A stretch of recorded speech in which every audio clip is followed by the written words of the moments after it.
Marc365.com. And right now I have the pleasure to be sitting here with John Caparulo, comedian. How you doing? My pleasure also, sir. Thank you. Thanks for inviting me to do this. I'm honored. Yeah. No problem. I appreciate it. Now I know this is your home.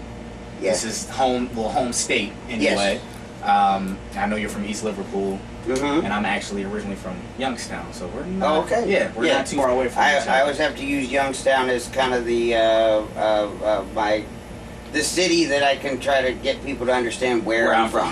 Hey, do you know where Youngstown is? And it's just like, if they say no, I'm like, just forget it. But yeah, I'm from south of Youngstown. We used to have to go up there for to go to the mall. Yeah, Southern Park Mall.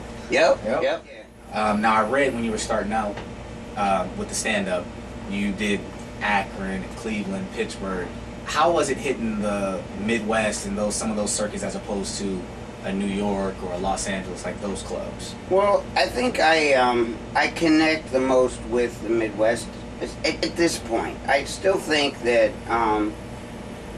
I still feel like the Northeast is kind of the last frontier for me. Mm-hmm. Like they do, just as far as like I still think that people up there think am I what's the language restriction on here? No restriction. Okay. No restriction. I still think people in the Northeast think I'm a fucking hayseed, and I hate it. Because like I'm a guy. It's like, yeah, I like, things like muscle cars and fishing, but I also like Air Jordans and Tupac. So I mean, it's like I'm kind of eclectic in that sense. I don't like being pigeonholed that way. So It's like, I think the Midwest just they get me immediately. They know what I'm about. Now I know the first time I was able to see you was on the panel on Chelsea Lately. That was my first introduction to you, Mm-hmm. watching you on there. Can you just talk a little bit about how that came to be, how you got that opportunity to get on the show? Yeah, well, I used to, work the door at the Comedy Store, and I was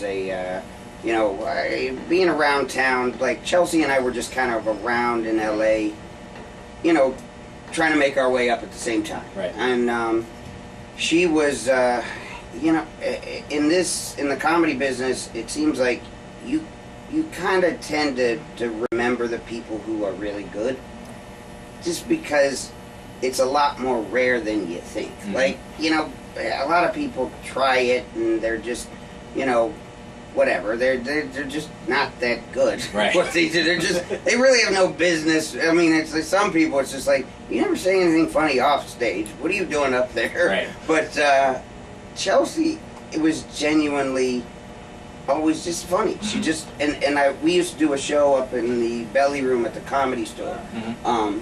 And it was like it was an all women show, but Mitzi at the time made the lady who ran the show put me up. Mm-hmm. Like I was working the door, and she made her put me up like as the only guy in the show. Okay. And I remember, Chelsea was just like, we just kept tabs on each other because it was like, oh hey, like like good players in a game, like hey you can, and it was like, so whenever we'd cross paths, hey, how's it going, everything, we just light conversation. But I mean, then when her show came up, they did like mock roundtables in the studio, and like I remember, like it was just the audition. All I remember about the audition is we had some topics, and whatever it was, I started in on whatever I was gonna say, whatever my joke was, and I got about 4 words in, and Chelsea goes, "Is that really your speaking voice?" And I went,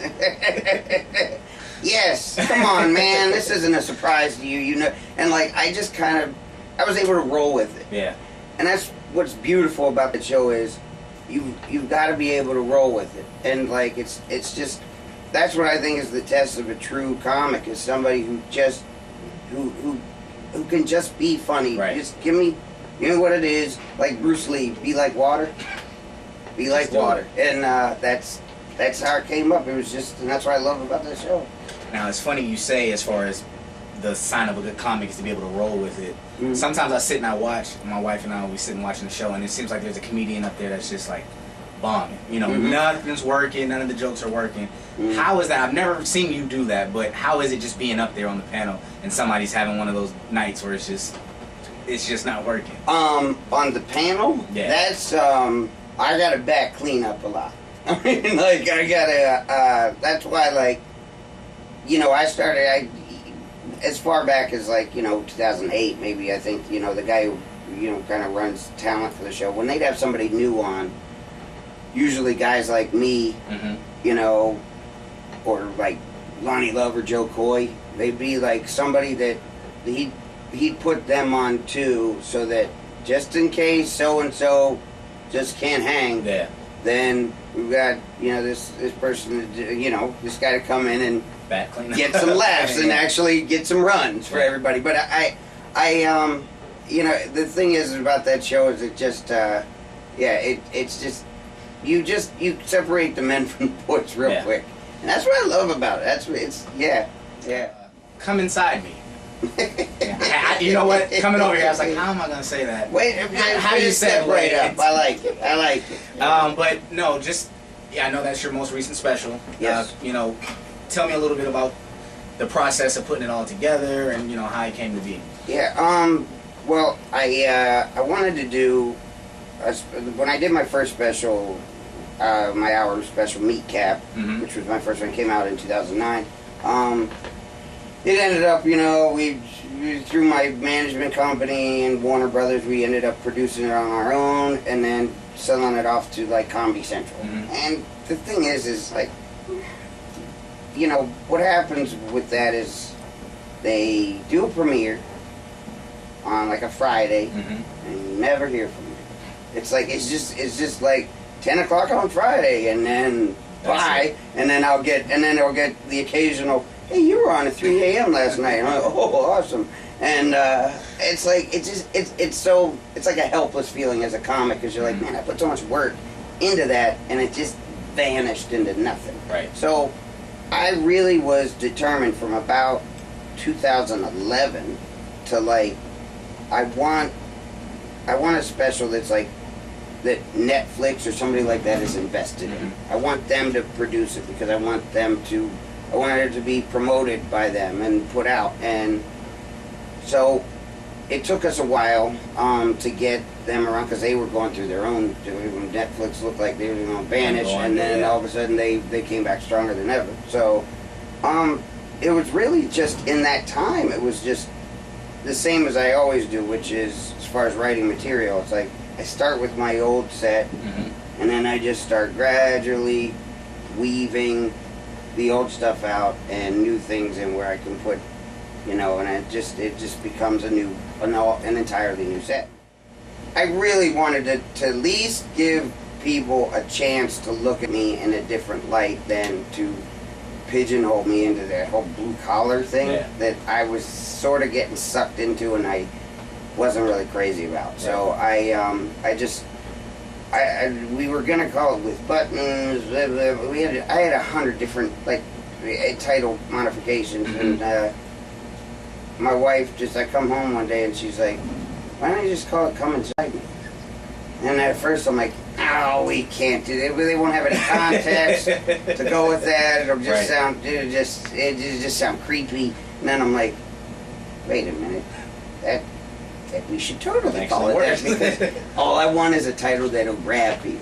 So, I was like, you know what, that's perfect. So they had to get it, of course, past everybody at the top, who produced. Of course. But they did, as long as I implied that it was coming. Like, that's why the cover. I mean, the cover's shitty, but I mean, it's the cover's still like, come inside my house. It was. But they wanted to make sure I implied that with the cover, so that it was like, what? Oh, if you're getting some other sort of meaning from this, it's not my fault. Right. It's your mind's in the gutter. I mean, but I caught it. It was super funny. I like the stuff about being married now, because I'm newly married. Oh, okay. I'm coming up on my year anniversary, so thank you. What do you think about comedians? I was talking to when D.L. Hughley was here last month about social media and just kind of how it changes things, because now I see a whole lot of people who are comedians, I'm going to put that in quotation, use it loosely, because everybody has a platform now. Sure. What do you think about that in regards to the art form itself? You know, you not coming from that space, you came from. Yeah, came in before that stuff. Right. So how do you think it plays into, you know? Well, it's I think like everything is good and bad. It depends on, you know, it really depends on how much you want to get involved with that, which I really don't, like, because I'm like, I didn't get into to comedy to A, I didn't want to type more, and B, I didn't want to, I'm a guy who's kind of private, right. And I like, as a comedian, I think that what you do on stage should be really what people know about your life, and then you know, there should be some air of mystery after that. You just step back and it's like, I'll just give you what I give you on stage. Yeah. And you don't need a play-by-play, day-by-day account of everything I do and I think, because nobody wants to hear that shit. And I don't. Yeah. I mean, so I'm not self-indulgent enough to think that anybody else does. But obviously we're in a different time now. So I think in a sense that it can help because, man, just like the Comedy Store in LA, I noticed just the way the numbers have just gone up, just with crowds, because word can be exchanged and everything like that so quickly through social media, and it does help in that sense. Yeah. I think it's great. However, I do think, though, like you said, like a lot of people use that as their platform now to sort of get their comedic voice out. Right. And that's fine if that's what you do, but the problem, I think it allows a lot of people to circumvent the natural process of being on stage, because I remember like when I was further, and I had some development deals like 10 years ago, and I was every writer that I met with, you know, they came to LA to be a comedian, right. But you know, for whatever reason, they didn't have the delivery, they didn't have the stage presence to be a comic. So they became writers. And now those people who would, you know, otherwise just be writers and, you know, do that, they're now having a direct contact with the public to share a lot of funny ideas, a lot of funny things that they can fit in 140 characters or whatever, because that's what drives me nuts most about Twitter. It's like, look, I got long ass thoughts, okay? I cannot condense this shit to 140. So you know, it just is, I think that those people who become, I guess, famous by doing that, by getting their comedy out there, that's more power to them. And if they get whatever it is, book deals or something like that, but those people start doing personal appearances, then don't be surprised at how disappointed you are that they go on stage and they suck, because they're just, comedy is something that it takes, I mean, stand-up comedy takes a long time, and you can't cheat.